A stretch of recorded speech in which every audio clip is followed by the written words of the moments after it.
Welcome to Deep Shift, a show exploring the vibrant new future of a planet awakening. Welcome everyone to another episode of Deep Shift. I am Michael Armstrong, and my guest today is Niki Marre. She is a spiritual empowerment mentor and medicine teacher who guides others into discovering their infinite potential through ancient wisdom and modern spiritual modalities. Niki, welcome to Deep Shift. Thank you so much for having me. I just love what you're offering the world and raising consciousness. So it is a gift to connect with you in this way. Oh, thank you. That's so sweet. That was so well said. Oh my gosh. So we have an interesting story, you and I. We met originally on MySpace. We did. A very long time ago. In a different lifetime. It was a different lifetime, indeed. That was like one of the early social networks. Yes, it was. And it was so much fun because it was it was like the Wild West of social networks. And I really just can't even wrap my head around that I'm on this call with you doing this interview because that was like 15 years ago. Yeah, that was like 15 years ago. Yeah. And then we lost touch and here we are connected again. It's truly transcendent. I love it. I know, it really is. That's you never know when two souls meet what lies ahead in the future. Like, who would have thought we'd be doing a podcast together back in the day? I know. It's with social media, it's interesting because once we've connected, we're then kind of connected through Facebook and Instagram, and we're just kind of in each other's feeds. So you always stay connected with people. And I started to notice you posting a lot of spiritual stuff and really conscious stuff. And that got my attention because I'm all about that.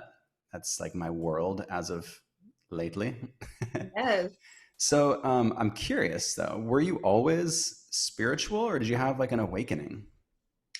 Well, as you know, we are all spiritual innately and essentially.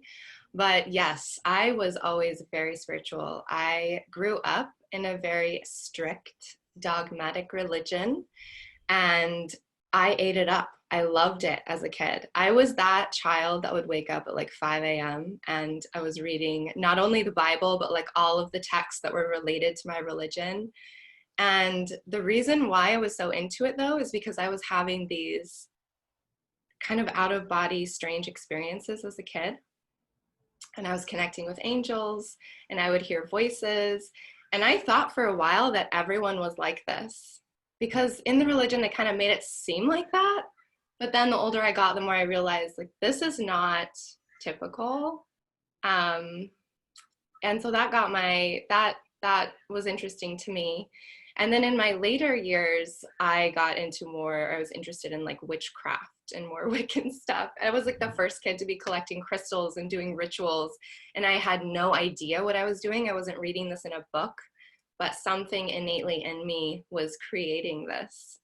And so that has just carried on through, but I definitely shoved my spirituality into a closet. I like to say I came out of the spiritual closet in my 20s, in my late 20s, because I would still do things, but I would do it privately because I wanted to be approved of and accepted and normal.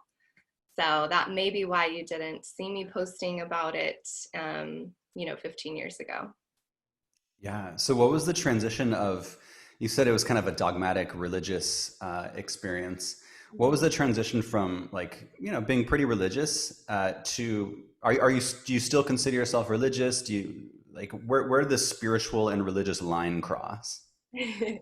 Well, it is one and the same, isn't it? But to me, religion is a word I associate with humanness. It's taking spirituality and putting human rules into it and human structure, which to me takes away the magic. At least that's just for me. I totally respect everyone on this planet who practices a religion that they love. But for me, it just didn't resonate in that way. So I consider myself spiritual, cosmic, multidimensional, and I see all other humans that way as well. Yeah. And when a lot of these religions came about, religion and government were the same thing. Oh, yes. So religion was fully intertwined with the governance system and controlling people. So there's a little bit of distortions there. Yeah. So do you still communicate with angels? I do. I don't call them angels as much anymore. I do sometimes. It really just depends on how they show themselves or who I'm talking to or whatever. But you know what they are? Who they are? Yes. Well, not fully, because I don't think any human being fully understands what this communication is. But I know many, many others are connecting with what they call light beings, or maybe even aliens, or, ascended masters, angels. There's so many names. But I do believe it is maybe not the same manifestation of the energy, but it's coming from the same source. I hope that makes sense. Mm-hmm. So lately I've been connecting with, I actually had a huge activation this year. And I've been connecting with light beings that all they tell me is that they carry the essence of Venus. So I connect with that so much. It has taken me to the next level. I just feel so grateful and even more alive than I ever have. Wow, that's really cool. So they send you some info and some information, some knowledge. Yes. That's beneficial for life. Yes. Are you asking what it is? I'm curious. Yeah. Okay. Well, this just happened in March, and it's just unbelievable to me. I'm so humbled by it. But what I saw in the first interaction was, well, I felt such joy and pleasure and love, which in March, that was a great contrast to what many were experiencing at the time. And I, in fact, was experiencing a lot of confusion about the state of the world, but I felt pleasure, joy, love. And then I was shown a vision of human bodies that carry a womb space. I was seeing that. Did you say wound or womb? Womb, like a baby is in a womb, yes. So what I saw is that a womb space is actually a portal and a vortex that connects us to ancient wisdom as well as future wisdom. And that by meditating and deepening into the womb space through energy work or whatever, we can access wisdom from our current or earthly lineage, but also past life incarnations. So just some light fare, just some light information that came through the first time. So it was all about the divine feminine. So I've actually been teaching workshops about this and sharing this knowledge with others. And I recently taught a workshop called the Authentic Voice Activation, and it was connected to that. It's about activating the divine feminine, empowering women to dive deep into their womb space and access more knowledge and past life information, because we need it right now on the earth so much. Wow, that's really awesome. So would that be also activating like their throat chakra, like allowing them to speak? Yes, and oh my goodness, everything is just so aligned. So recently I found out that, okay, I don't know if someone out there can clarify this, but we have like the same skin or cells in our vagina as we do in our mouth. And there are some people that say that the throat is the second yoni. And I had no idea about this. I just heard about this recently, and I saw someone posted about it on Instagram yesterday, so it's just coming at me. So yes, I think the throat and the sacral chakra are connected in that way. They're both connected to creativity, one expression and one more primal. Interesting. And the sacral chakra being a feminine chakra and the throat chakra being a masculine chakra. I believe that they both have both masculine and feminine, but yes, many people attribute it that way. Yeah, the throat chakra is very important right now. In fact, it's kind of being highlighted at the moment with all the protests and people speaking their truth. You know, there's a lot happening on this planet right now, which is kind of that protest energy, like we need to change things energy. And the divine feminine is, which for the males who are listening, the divine feminine, it doesn't necessarily mean women. No, it doesn't. Right? Men have divine feminine within. We all have divine feminine within. It's kind of a balance that we find. I also want to add something in. I hope that's okay. Can I interject? Oh, feel free. So I did a meditation because it's really important to me to include all human beings. And so I asked Source, like, okay, women have a womb space, but what about men or people that are, you know, males or whatever, or human beings that just don't have it, that believe they have an energetic womb space? What about them? And the message that I got is that anyone can tap into their sacral chakra for this information, but it's even more potent in an actual physical womb. But I want to include all human beings in that. I like that. Yes. So men want that balance too. Oh, of course. I feel as though this time right now, so the earth in itself has had kind of an aggressive masculine energy for thousands of years. It's kind of an unhealthy amount of masculine energy that has dominated the planet and, you know, enslaved so many people. And now at this current moment in time, the divine feminine is coming back. I don't want to say taking over. It's coming back into balance. Yes. And now is really the time for reconnecting to that divine feminine, because the feminine is healing. It's like taking care of the planet. Like, we need to take a pause and take care of the planet and take care of each other. So it's so important that we all tune into our own divine feminine. And so are you currently doing you're currently doing workshops with people? You're currently are you doing online events? So I teach an energy medicine program, and it's all virtual. What is energy medicine? I love that.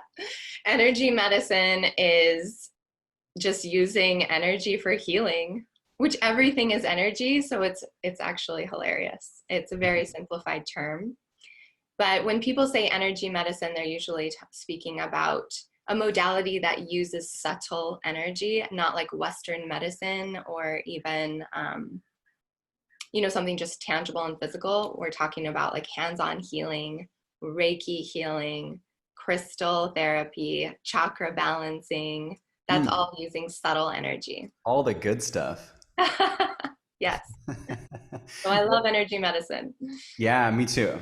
Me too. What's one of your favorite energy medicine tools or modalities or things that help you in life? It's so hard to pick one. Oh my goodness. I say the most important thing to do to even start practicing energy medicine or tapping into it is to meditate, because you can't even go there if you can't slip back into your inner self or find a separation between that monkey mind and your pure consciousness. But the pathway that brought me into energy medicine was chakra balancing first and foremost, but then that led into Reiki. And I love Reiki. I do not think it's the only way at all. No.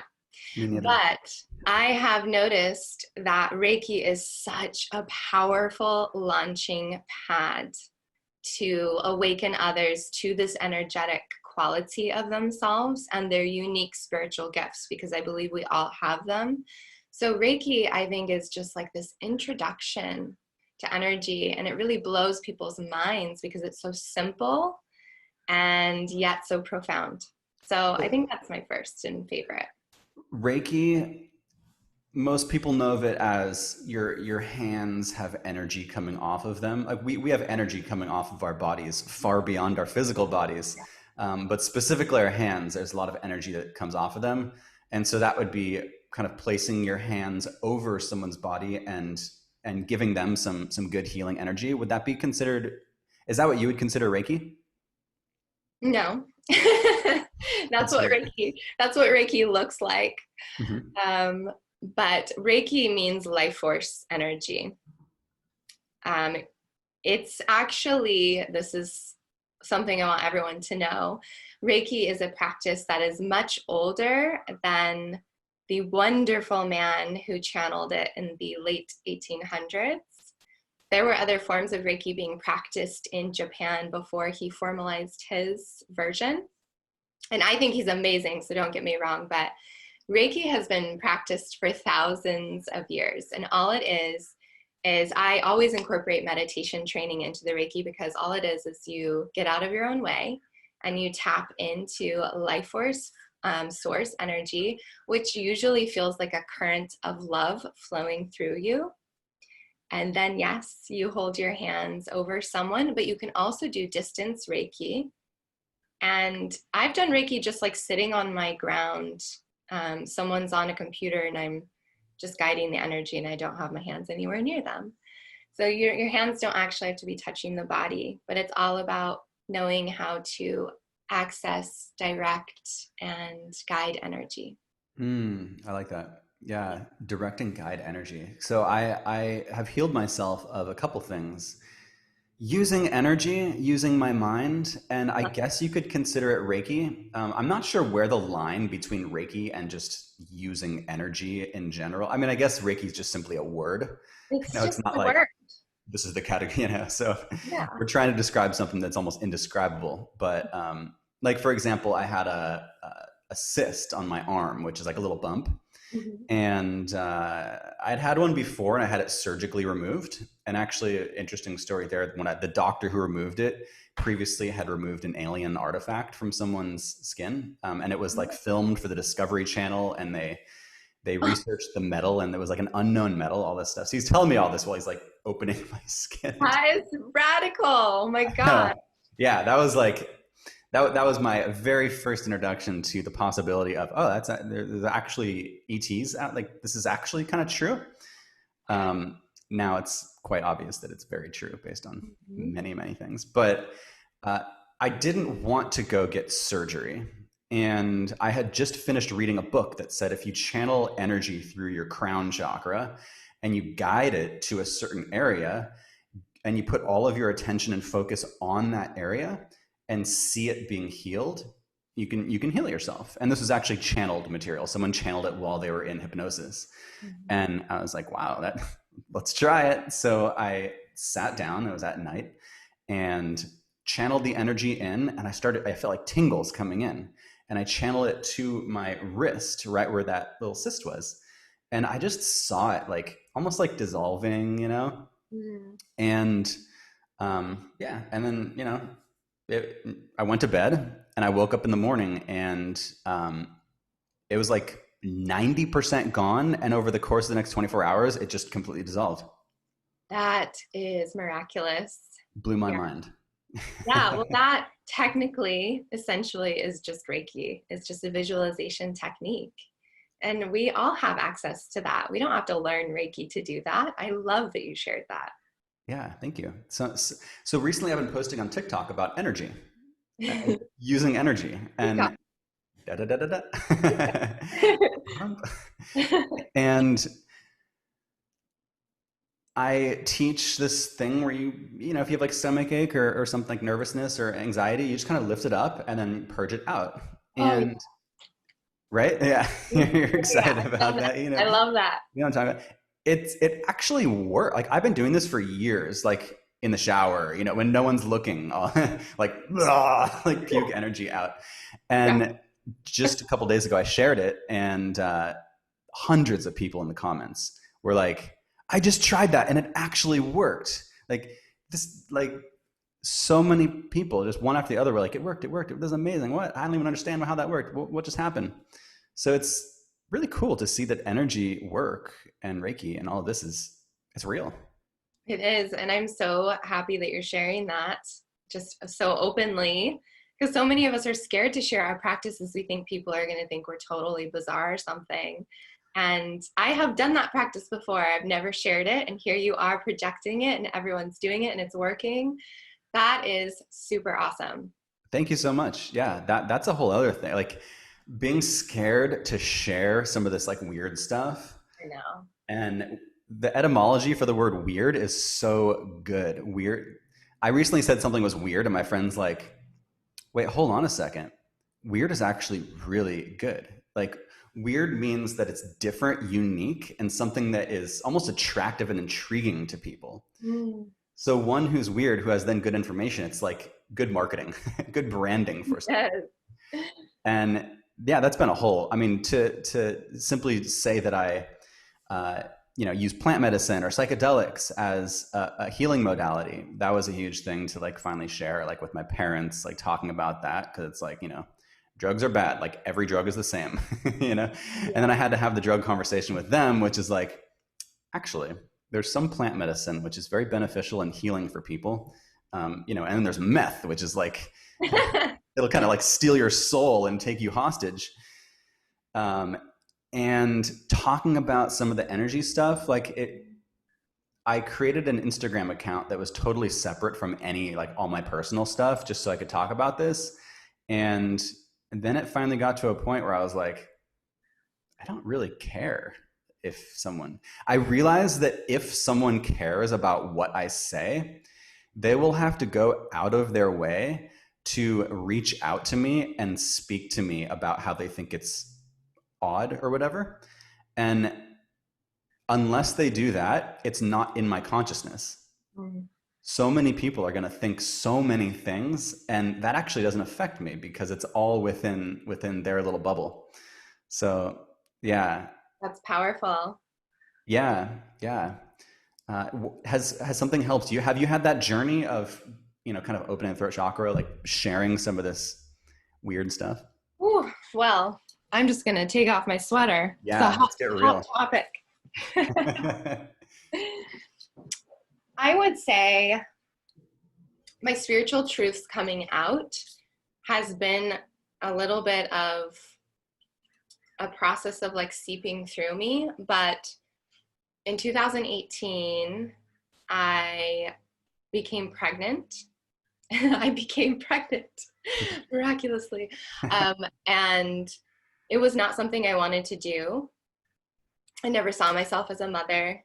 And it was a totally trippy journey for me to wrap my head around, but I really embraced it and thought it was happening for a reason, know that it was. So this is immaculate conception? It was not. No, I can't claim that. Old school method. Yes, old school method, physical method. But I had a really insanely tough pregnancy in the sense that I was given an out, which sounds so horrible, but I was told that my child was not doing well physically and that he wasn't developing the way that he should. It was horrifying. It was a nightmare to me. I was bawling about it on the table, of course. And I we went online, of course, and researched what these words meant. And it was like 10% chance of living. Wow. And just really not looking good. And I had to grieve the loss of him and go through that process. But then I had a meditation outside. I remember this so distinctly and so vividly. And it was really my first visitation of the light beings that kind of are Venusian-like, now that I can put things together. But this presence told me, like, no, you need to keep the baby and practice your energy work and go public with it later on. Like, become more open and really believe and embody the truth that's been within you. Because for a decade before this, I knew that I was supposed to be sharing energy medicine in a different way. All I was doing is teaching yoga, which is wonderful, but I was teaching yoga and meditation, but I wasn't teaching energy medicine. And I'd been practicing it my whole life, and I was too frightened to do it, because of the fears of others judging me and all that. So anyway, I decided to completely shift gears, and I believed wholeheartedly and with all of my being that my baby was going to heal, and just unabashedly went for it and did Reiki 3 times a day, did all of these practices. And during this time, I actually went and was formally attuned to Reiki as well during the pregnancy. Wow. And anyway, long story short, the doctor said it was a miraculous healing. There was changes in his body that there was no explanation for in a very short period of time. Wow. And he is a very healthy, thriving toddler now with lots of energy. Oh, I'm so happy to hear that. I was actually holding back from telling this story publicly until a couple of weeks ago, because I didn't want to say or act like I'm saying to the public, hey, if you have an issue in your pregnancy or you have a disease or something, like Reiki's going to heal it. I'm not saying that at all. I think the message in this story is that when you really embody and believe in your truth and something that's been an undercurrent in your being, when you really go for it and believe in it, no matter what anyone is saying or what the world around you is showing you, then magic will happen, miracles will occur. So once that happened, I was just like, boom, I'm doing energy medicine. This is my whole life. Like this is going to be my purpose now. And that's how it happened. Ah, that's amazing. I'm so happy to hear that your son is healthy and thriving. Thank you. That's wonderful. And when I was posting on Instagram, I had some comments from people who were saying, when I was doing the energy work, they were saying, it's probably just placebo.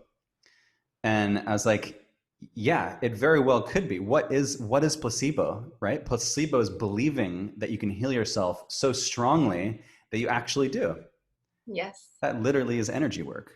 It's like if someone takes a pill and someone tells them that pill is going to heal them, but it's just a sugar pill, there's a large percentage that will actually be healed from that sugar pill. Yes. Like it's like the dumbed down version, the accidental version of energy work. Our conscious minds are so incredibly powerful. And it's interesting too to think about your son's soul agreement with you to have that really scary situation during pregnancy. Oh. To kind of open your mind and open your vocal cords about speaking about all this amazing stuff. Oh, yes. He absolutely came into this world through me for that reason and many other reasons, but it activated me in such just a powerful way. I can't even put it into words. Wow, what a little healer. He's already doing work. And, he does Reiki on his food. He cleanses and does crystal work. He does oracle card readings. He's 1.5. So if anyone wants to check him out, his name's Phoenix. He's on my Instagram. Oh, that's so great. And just really quickly, what's your Instagram for people? It's Niki Marre. Niki Marre with 2 Ks. Nikki. 1K. 1K, 2 Rs. 1K, 2 Rs. Yes. Thank you. So he's a little star being. He's a little light worker. Oh, he teaches me a whole lot more than I teach him. Yeah, that's incredible. There's a book called Seth Speaks, which is a remarkable channeling. Absolutely. I just finished it like yesterday, and I've been listening to it for about 1.5 years. It's a big listen, and it's some of the most potent channeling I have ever heard, and it really gets into the future timelines. And around I believe it was 2070. The children will be born with full recognition of all their past lives. Wow. And humans will be so different that we'll consider us essentially like a new race of people, fully psychic, fully aware. Sounds really interesting. Yeah, it's fascinating. Talks about the second coming of Christ, which is actually the third, because this will be the third personality that he's embodied on the planet. And he isn't like necessarily the like religious figure, but is kind of like the essentially like the yogi, talking about energy, talking about all of this work, and how we all have it within us. So not necessarily accepted by major religions. So yeah, very interesting. If anyone wants to dive very deep, Seth Speaks is a great channel material. And this is not like the original Seth texts that like Abraham Hicks talks about. Is this a more modern book? This is that. Oh, okay. I think the Seth materials might have been like the very first one, and then Seth Speaks is so basically this group. I think it was in the 70s or 80s. This woman started to channel a being, Seth, and as she's in a trance, and she doesn't remember this at all once she's out of it, she's in a trance, and the voice says, "I have a book. we're going to write a book and I'm going to dictate the entire book. And they come out of it and they're like, what? She's like, what'd he say? And they're like, you're going to write a book. Oh my goodness. They brought her into this trance, and she's like, through this Seth, this being goes, introduction, proceeds to say the entire introduction. Chapter 1 talks about everything, and then kind of stops chapter 1 like halfway through, and stuff goes on in their life. They have to like go to parties and travel. A month and a half later, she goes back into the trance, and right where they left off, starts dictating perfectly. And so this entire book is channeled, and it gets into everything. Okay, I'm gonna have to read that. It sounds super groovy. Are there any books that you've enjoyed or recommend for people? Well, one book that I read this year that I recommend to all of my new students, because it gives a very all-encompassing sort of understanding of energy medicine, is called Energy Medicine by Jill Blakeway. I love that book so much. It talks about energy medicine through different cultures, eras, and persons. So it's really relatable. And I love all the books by Joe Dispenza and Carolyn Myss. And I have a huge library of everything that I love. Yeah, Joe Dispenza is great. Yes. He's got some like magic to him. There's something about him that just like... His latest book is the best one by far. Nice. Mm-hmm. What's it called? Becoming Supernatural. Becoming Supernatural. That's right. Yeah, I haven't read that, but I hear it's very good. It's the best one. I think people should just pick it up first. Wow. Out of any of them. But it's a lot. All of his books are a lot to take in. Yeah, I'll have to add that to my Audible. I love listening to books. There's also a really unknown book that I have been connecting with for years and years, and every time I pick it up, it's different. It's called Dancing the Dream, and it's a journey through the chakras through the lens of Native American tradition. It is fascinating, and I feel truly activates you energetically in a different way. It's by Jamie Sams, so if anyone wants to check that out as well. It's not one that you often see on a book list, at least not for me. I haven't seen it that much. So that's interesting with the Native Americans, because a lot of people associate the chakras with more of like the Eastern traditions. Mm-hmm. So did they have a similar idea of the chakra system? I am not super knowledgeable on that, but I do know that they absolutely believed in energy and created medicine wheels and talked about this divine tapestry that connected everything in the universe through an energetic frequency. So that to me is very apparent. Maybe anyone listening can clarify on that, but there are so many different cultures that believe in the chakras and have different chakra systems. The chakra system that we know of here in the United States or in Western culture is mainly like the 7 chakra system, but there is so much more than that. We have chakras in our hands, we have chakras in our feet, we have chakras floating above our heads, we have chakras that connect us to the earth. I mean, it's totally out there. There's so much more. It's amazing how we feel like these humans with these like fleshy bodies, but we're so much more. We are. Oh, we are so much more. We are multidimensional. We are existing in other dimensions right now. We are capable of so much more than we are taught to believe. It just blows my mind. Oh, I love that. We're capable of so much more than we're taught to believe. Yes. I think that like we could have schools for kids that are more like supernatural schools. I want this. Like create it. Yeah. Yeah, maybe later in life. Yes, I would have loved something like that. Me too. I think I needed that.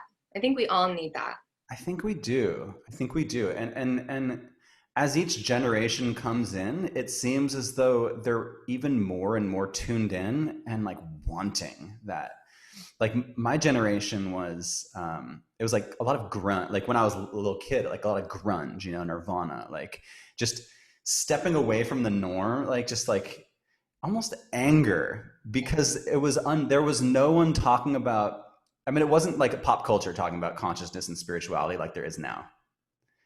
But if there was, I would have eaten it up. Yes, I know. The only way, oh, I just looked at the clock and it's 11:11. The only way that I was able to relate to others through spirituality at that time that you're speaking of, because I have a feeling we're around the same age, was through more of like witchcraft and darker stuff is what I found others in high school practicing. I don't mean like darker stuff, but there was people like drinking their blood in my high school and really, like, yeah. So sort of like fringe spirituality is like what I was finding. I guess you could call it more like more of shadow spirituality. It doesn't mean that it's bad or good. I'm really against saying something's bad or good, because I think you can find yourself through anything. But it was definitely not like Hindu mythology or the chakras or meditation or even yoga or anything like that. Like that's what I found in my high school, was either this dogmatic religion or you're drinking your blood and lighting yourself on fire, literally, which is what I did. How did you light yourself on fire? With hairspray and matches. Like you like burnt some of your arm hair, or like how? Like I would like douse my body in hairspray. Please, if any children or anyone's listening to this, do not do this at home. Like, yeah, highly don't recommend this. Do not do this. This is terrible. But wait, I would like spray my whole body in hairspray and then light myself on fire. And does it just like light and go away? Hopefully. Yeah. One of my friends, it didn't go out, and so she had to like roll and put it out, but it's super dangerous. Yeah, don't try that at home. But that is that's like the seeking. Like I want something that's just not normal, because normal society has some mental disorders. Yeah. Like we're so closed off that like we like seek something, anything, light ourselves on fire. It's like no, seriously. Yeah, because we're looking for some sort of truth, something different than what people are saying normal society is what you should do. You go to school every day, you sit behind a hard desk, you listen to a teacher lecture, you go to college, you get a job, and that's life. Yeah. Like, no, like that doesn't resonate. That never resonated with me. And I don't with me either. Yeah. For me, it was technology. I got lost in technology, and I saw the magic of the internet, and I'm sure you did too. Like, since we're around the same age, I'm 37, and when I was in middle school, I think I saw the internet just appear out of nowhere. Mm-hmm. I was one of the first people on the internet before like the rest of the world was online, on America Online, and I saw that this was a magical thing that could connect the planet in ways that people had no clue about. And this is like this is the mindset from a disconnected human being that has to go to the library or kind of like hear things from their friends, to now the connected human being, which can Google anything and look on Wikipedia and learn any knowledge literally at their fingertips. Like those are two different humans. Definitely. And the internet is spiritual because it's a microcosm of the macrocosm of the interconnectedness of the universe. So yeah, I always feel like the internet is kind of training wheels for telepathy. Oh, it is. I love that. Yes. Like texting people, we're texting our minds to each other, and we're not using our vocal cord. There's no words coming. We're literally sending light, energy, electricity outward to communicate with each other. I love that it's training wheels. That is so on point. Have you experienced telepathy? Yes, I think that many of us do, and then we kind of brush it under the rug and don't give it any importance. But I experience telepathy all the time. I'll be thinking of someone and they'll text me, or a lot of my friends like to practice it. Like a friend will reach out to me. Recently, actually, a friend reached out to me and said, "Are you going through another energetic portal today? And I'd be like, no. And then later that afternoon, I did. And it's just like, we do this to each other.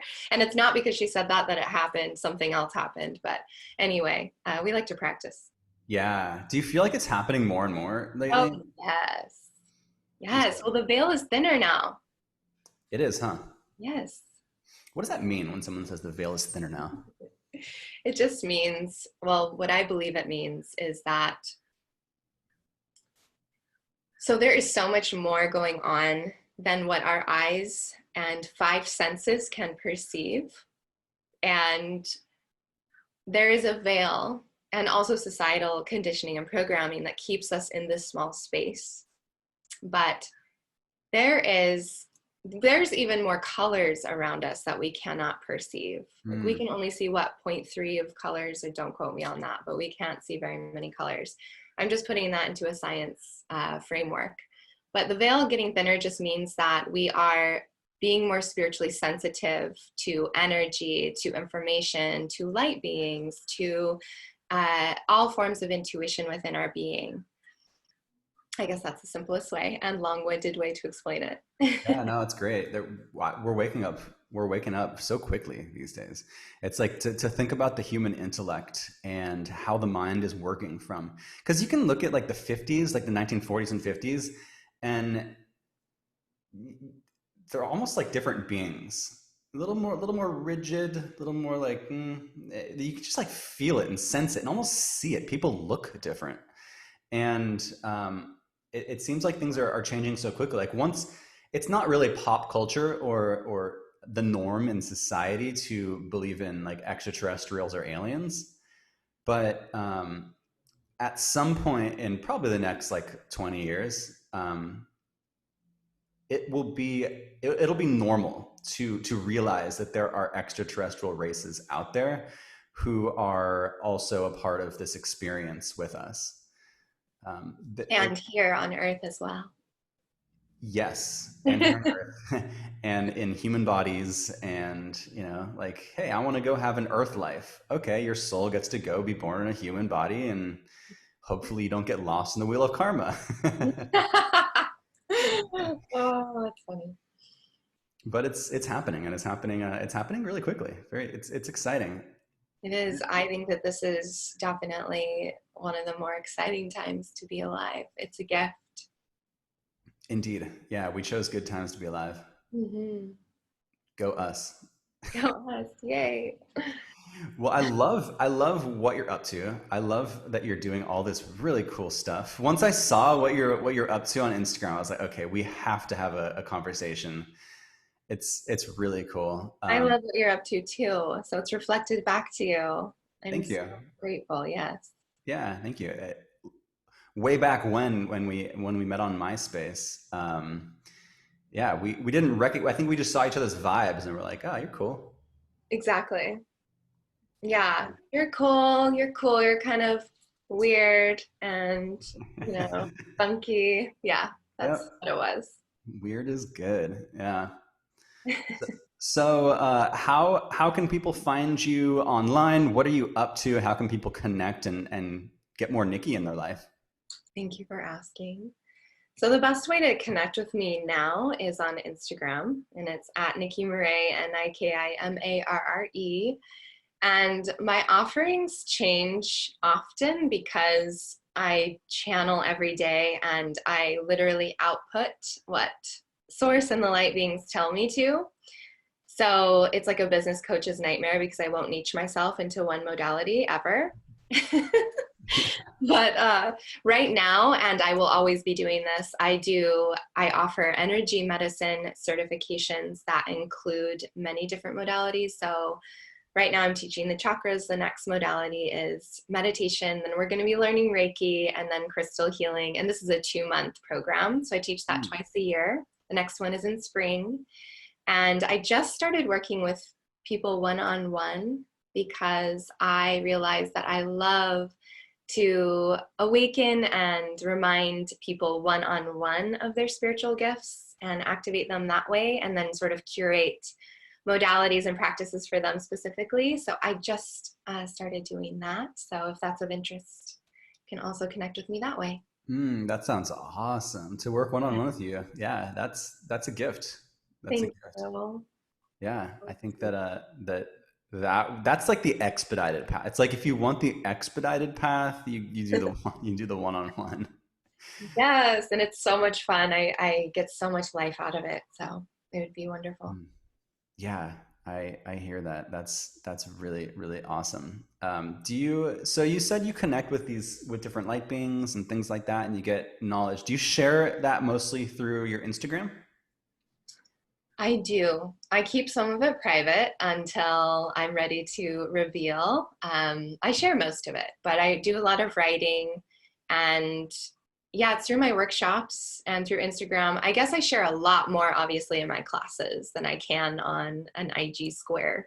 So it comes out a lot through my teachings. Yeah, yeah. Um, and you have a website, right? I do, but I'm going to be creating a much different website. Right now, it's very just rudimentary, has my program on there and a way to access me. But I have a big project, a top secret project that's going to be coming up soon, I hope, in the next couple of months. So it'll be a new website and everything. Sweet. Ooh, that sounds enticing. Yes. So Instagram is the best way for people to connect with you, and I will include the all the links in the description for this podcast episode. So you can just tap the links and go straight to Niki. Oh, you're so kind. Thank you. Fill your life with more Niki because it's just good vibes. Are you on TikTok? I am not.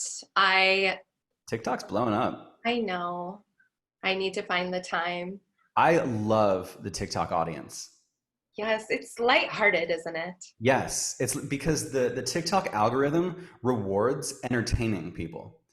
So if you entertain someone, it sees that this person has watched it all the way through, and if they share it or if they like it, that adds to the algorithm. And so it basically finds content that's most interesting and shares it out. Mm-hmm. And it's just like, because of that, it's very light and everyone's just trying to like entertain each other. And there's a lot of spiritual teachers and sharing a lot of knowledge. And everyone's so excited about new knowledge. And I've found a lot of like my generation, older-ish generation on TikTok, but it's known as being a more like younger generational thing. I think the algorithm also like organizes people, but the younger generation is just so hungry for spirituality. So yeah, I would highly recommend hopping on there. It's okay, fine. Wow, that was encouraging. I mean, MySpace to Facebook to Instagram, you gotta keep the train going. Okay, fine, I will. I've made some reels. Don't be so hard on me. Your reels are great, and you can actually just export those and toss them on TikTok. Oh my gosh! Okay, blowing my mind. I'm gonna do it. Yeah. Thank you. Super easy. Yeah, and it took me a little bit of time to hop on. Wasn't quite sure what it was all about, but my friend, like, she finally encouraged me, and I'm glad she did because it's a lot of fun. I'm gonna go find you on there now. Wonderful. Niki, do you have any last things to share with people, just to put out there? I didn't, but now I do. It's just coming through. I just would love to encourage everyone out there to take time for themselves every day, at least once a day, even for 5 minutes, to just listen and place your hands on your heart and be open, because there is so much information coming into our field right now. And there's so much love coming into the earth cosmically right now. And we are all here for a purpose. And I just really want to encourage all human beings to create that space to receive so that they can then share that magic with the world. That's what we need most. Thank you for that. That's beautiful. Yeah. Well, Niki, it's been so much fun having you on. Thank you so much. Thank you. Oh, I just love connecting with you. So thanks for having me. Likewise. And I'd love to have you on again just to continue the conversation. It feels like some good energy. Yes, let's do it. Awesome. And thank you guys for tuning into this episode of Deep Shift. And I will see you next time.